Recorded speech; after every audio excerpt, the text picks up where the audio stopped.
Hello guys, আজকের ব্লগটা আমি এখান থেকে শুরু করছি। দেখো আমি প্রায় রেডি হয়ে বেরিয়ে পড়েছি। এখন যাব হচ্ছে রথের মেলায়। আর চলো রথের মেলাতে আমি কি দেখি আর কিভাবে যাই সবই তোমাদের সঙ্গে শেয়ার করব। দেখো নিজের কাছের মানুষের সঙ্গে কিন্তু বাইকে করে বেরিয়ে পড়েছি রথের মেলায়। প্রায় রথের মেলায় ঢোকার আগে কিন্তু দেখলাম পুরো রথ তখন টানা হচ্ছে। আর দেখো পুরো রাস্তাটা কিন্তু এত লোকের ভিড় হয়েছে, এত পরিমাণ লোক রথ দেখতে বেরিয়েছে, দেখেই কিন্তু মনটা ভরে যাচ্ছে। আর এই দেখো রথ আসছে, আর তার আগে কিন্তু একটা কাকু এখানে অনেক লজেন্স চকলেট ছড়াচ্ছে। কিছু আমিও গুড়িয়েছিলাম ওখান থেকে, খুব ভালো লাগছিল। প্রায় ছোটোবেলার স্মৃতির কথা মনে পড়লো। আর এখানে হচ্ছে তোমার ক্লাবের যারা সদস্য আছে তারা কিন্তু খুব ভালো করে রাস্তার চারিদিকে গাড়িগুলো কিন্তু সাইড করাচ্ছে, যেহেতু রথ আসছে আর এত লোকের ভিড়। আর এই জিনিসটা আমার সবথেকে বেশি ভালো লাগছে, জানো তো, নিজেকেও খুব নাচতে ইচ্ছা করছিল। দেখো এখানে কত মেয়ে কি সুন্দর করে ওরা সেজে নাচছে, দারুণ কিন্তু লাগছে। রথ টানছে, তার মধ্যে এত আনন্দ করছে ওরা, খুব ভালো লাগছিল। মনে হচ্ছিল আমিও গিয়ে এদের সঙ্গে একটু নাচি, কিন্তু সেই সুযোগটা আর হলো না, এত ভিড় যে আমরা গাড়ি থেকে নামতে পারছিলাম না। দেখো এখানে একটা ভালো কিন্তু, যে মেয়েরা আগে তারপরে পিছনে কিন্তু ছেলেরা, যে দুটো ছেলে মেয়ে মিলে মিশে যাচ্ছে সেটা কিন্তু নয়।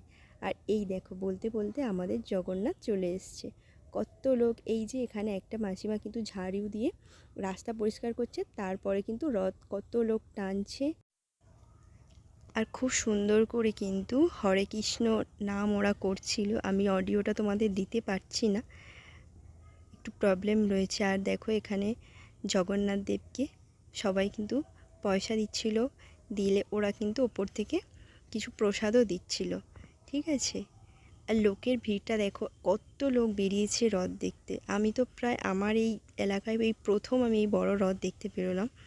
আর দেখে কিন্তু সত্যিই মনটা খুব ভালো হয়ে গিয়েছিল যে এত লোক রথ দেখতে বেরিয়েছে। সেই ছোটোবেলায় যেতাম, দেখো আমিও কিন্তু কিছু দক্ষিণা দিয়ে দিলাম।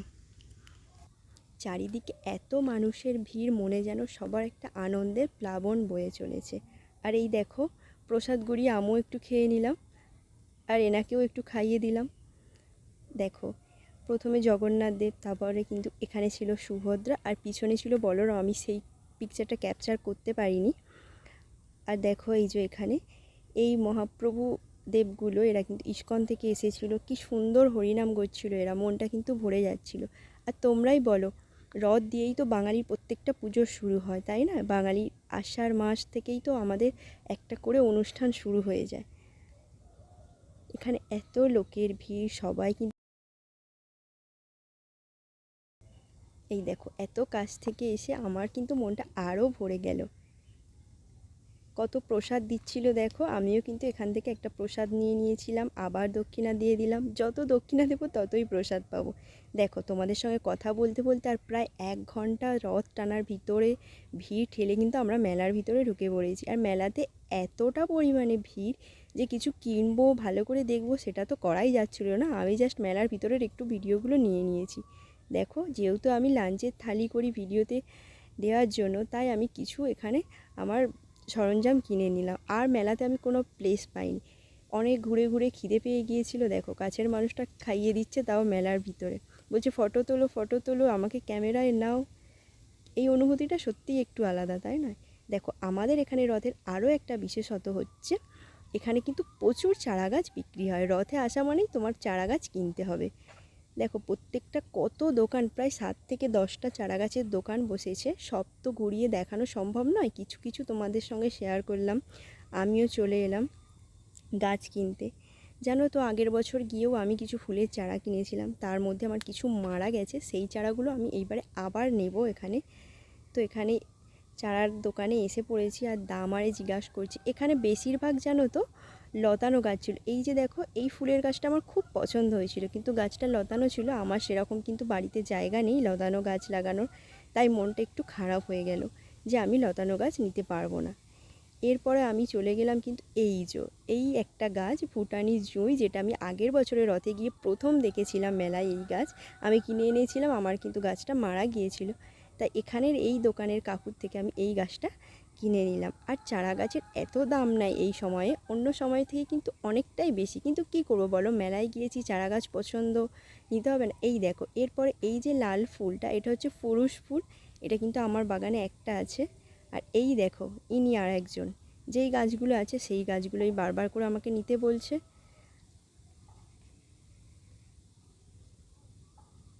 শেষ পর্যন্ত দেখো, এই একটা গাছ, এটাও কিন্তু পছন্দ হয়েছিল, কিন্তু এটাও লতানো। কাকুটা বলল, তাই বললাম না কাকু, আমি নেব না, লতানো গাছ আমার লাগানো যায়নি। আর দেখো, পাশের নার্সারিতে আবার চলে গিয়েছিলাম অনেক দিন আগে থেকেই এই ফুলটা আমি নেবো বলে। এই গাছটাও আমার সম্পূর্ণ হলো।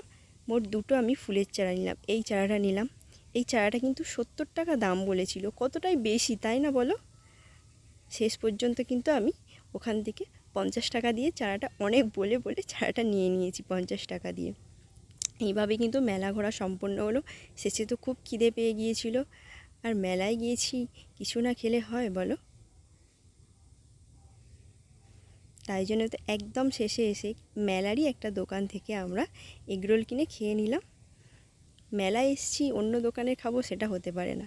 চলো, এইভাবেই কিন্তু আমার রথটা কাটলো। আজকের ব্লগ এখানেই শেষ করলাম।